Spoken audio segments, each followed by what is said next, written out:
আসসালামু আলাইকুম। কবুতরের কি আসলে শীত বলে কোনো কিছু নাই নাকি? দেখেন, আজকে যে কুয়াশা, এখন বাজে সকাল 11টার মতো। যে অবস্থা, আকাশের অবস্থা, কুয়াশা চতুর্দিকে। অথচ এই কবুতর গুলা দেখেন, এই যে পানির মধ্যে গোসল করতেছে।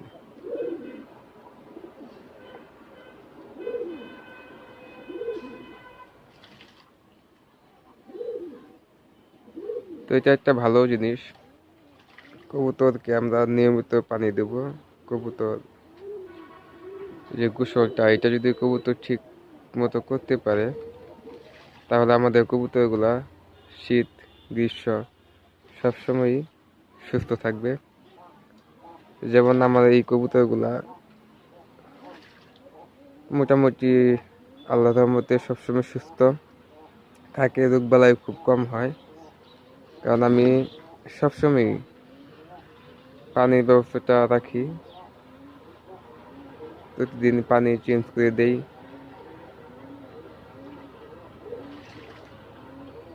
তো কবুতর এখানে নিয়মিতই গোসল করে।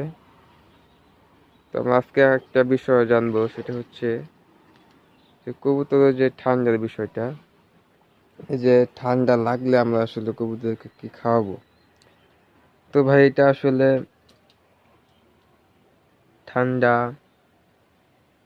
এটা আসলে গরমের সময় কিন্তু কবুতরে হয়, আবার শীতের সময় একটু বেশি হয়, আবার অনেকের হয় না। কারণ এটা একটা পরিচর্যার বিষয়, যে যেরকম প্রস্তুতি নিয়ে রাখে, তো আসলে সেরকমই সে একটা পায় আর কি, একটা ফল পায়। তো আমার কবুতরে ভাই ঠান্ডা যদি লাগে, কাশি এরকম মানে কিছু হইলে, আমি প্রথমে এই যে খাবারটা খাওয়াই, সেটা হচ্ছে যে আমি নাপা খাওয়াই, প্লেন নাপা। মানুষের যে নাপা খায়, সেই প্লেন নাপার ভ্যাকসিনকো ফার্মাসিউটিক্যালের যে ওষুধটা, তো ওইটা আমি অর্ধেক করে, মানে 2 ভাগ করে, অর্ধেক অর্ধেক, মানে একটা ট্যাবলেট 2বার খাওয়াতে পারি আমি আর কি। তো এটা আমি হয়তো 3-4 দিন কন্টিনিউ করি। তো এখন এই কবুতরের যে আসলে ঠান্ডাটা, এটা আসলে আমাদের বুঝতে হবে যে ঠান্ডাটা আসলে কেমন। তো সেটা যদি প্রাথমিক পর্যায়ে ঠান্ডা হয়, তাহলে আমাদের প্রাথমিক যে চিকিৎসা সেটা নিতে হবে। আর সেটা যদি গেলে মানে প্রাথমিক পর্যায়ে না থাকে, যদি অনেক দিন যাবত হয়ে থাকে বা বেশি ঠান্ডা, সেক্ষেত্রে কিন্তু আমাদের প্রাথমিক চিকিৎসায় গেলে হবে না, আমাদের অ্যান্টিবায়োটিক বা একটু ভারী চিকিৎসা দিতে হবে। তো এটা হলো বিষয় ভাই। তো এখন আপনার বুঝতে হবে যে আপনার কবুতরটা আসলে ঠান্ডাটা কেমন, মানে কোন পর্যায়ে ঠান্ডা। তো আসলে আমরা অনেক সময় ভিডিও দেখে বা অনেক লোকের কথা শুনে যে ভাই এটা খাওয়ান, সেটা খাওয়ান, এই খাওয়ান, সে খাওয়ান। তো আমরা কি করি, আমাদের কবুতরকে অনুপাতে খাওয়া ফেলে, কিন্তু আমরা আসলে বুঝি না যে আসলে উনি যে খাওয়াইছে, ওনার কবুতরের পর্যায়ে আর আমার কবুতরের যে পর্যায়ে, সেটা তো এক না হতে পারে। আর যদি এক না হয়, তাহলে তো ভাই কাজ করবে না। তো এইটা হলো বিষয়। কবুতরের ঠান্ডা ওষুধ, যেমন আমি নাপা খাওয়াই, কেউ হয়তো ডক্স ক্যাপ খাওয়ায়।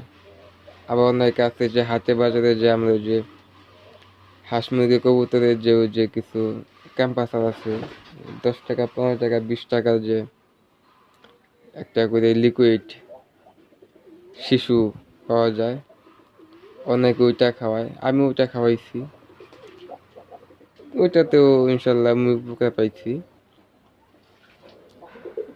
তারপরে ভাই আসলে চিকিৎসা তো অনেক সময় ফল্ট হয়, এটা হবেই। 100% কিছু হয় না ভাই, এটা মাথায় রাখতে হবে। তো আমাদের সময় দিতে হবে, বুঝতে হবে। আমরা আস্তে আস্তেই এই বিষয়গুলো বুঝতে পারবো, একদিনে সম্ভব না। তো আমরা একটা বিষয় যখন বারবার একটা বিষয়ের সম্মুখীন হব, তখন ওইটার প্রতি আমাদের একটা আইডিয়া চলে আসবে।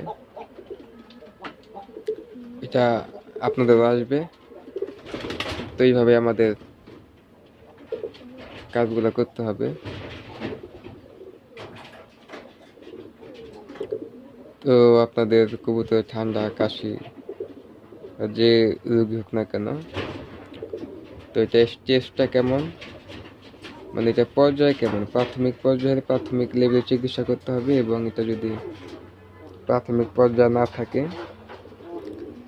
তাহলে কিন্তু আমাদের হাই লেভেলের যে ওষুধগুলা, অ্যান্টিবায়োটিক, এগুলা কিন্তু আমাদের কবুতরগুলোকে খাওয়াতে হবে। এবং এটা আসলে আমরা অনেক সময় দেখা যায় 1 ডোজ, 2 ডোজ বা 3 ডোজ খাওয়াই। তো আসলে এটা রোগের মাত্রা অনুযায়ী কিন্তু আমাদের কম বেশি করা লাগে। অনেক সময় আমাদের একটা কবুতরকে 8-10 দিনও কিন্তু ওষুধ খাওয়াতে হয়। তো এই বিষয়গুলো মাথায় রাখবেন। তো আজকের মতো এই পর্যন্তই। সবাই ভালো থাকবেন, সুস্থ থাকবেন। আসসালামু আলাইকুম।